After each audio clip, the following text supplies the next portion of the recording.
حضرت دیاد اور جالوت کا مقابلہ۔ حضرت داؤد علیہ السلام کا ایک عظیم واقعہ قرآن مجید میں بیان ہوا ہے جب انہوں نے اللہ کے بھروسے پر ایک جابر و ظالم حکمران جالوت کو شکست دی۔ جالوت کا ظلم۔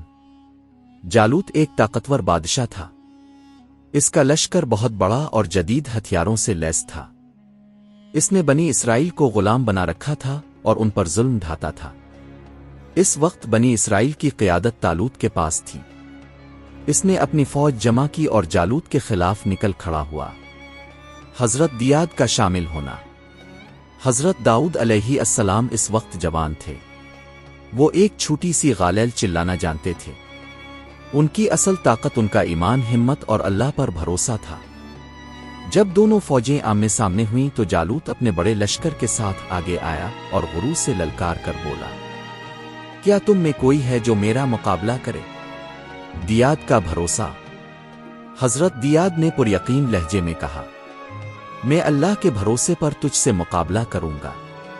لوگ حیران رہ گئے، ایک نوجوان صرف غلیل کے ساتھ کس طرح ایک عظیم بادشاہ اور اس کے لشکر کا مقابلہ کرے گا؟ لیکن حضرت دیاد کو یقین تھا کہ فتح صرف اللہ دیتا ہے۔ فیصلہ کن لمحہ۔ حضرت دیاد آگے بڑھے۔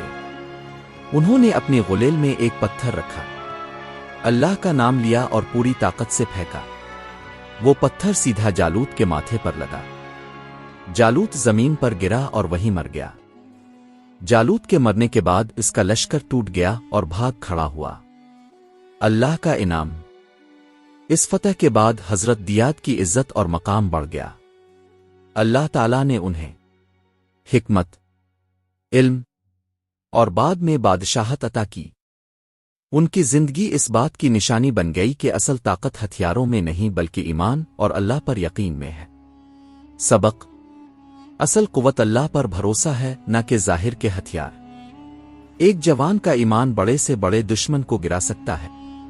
ظالم کتنا ہی طاقتور کیوں نہ ہو، اللہ کے حکم سے وہ مٹ جاتا ہے۔ حضرت داؤد علیہ السلام اور جالوت کا واقعہ ہمیشہ کے لیے یہ سبق دیتا ہے کہ اللہ کی مدد کے ساتھ چھوٹی سی قوت بھی بڑے سے بڑا دشمن گرا سکتی ہے۔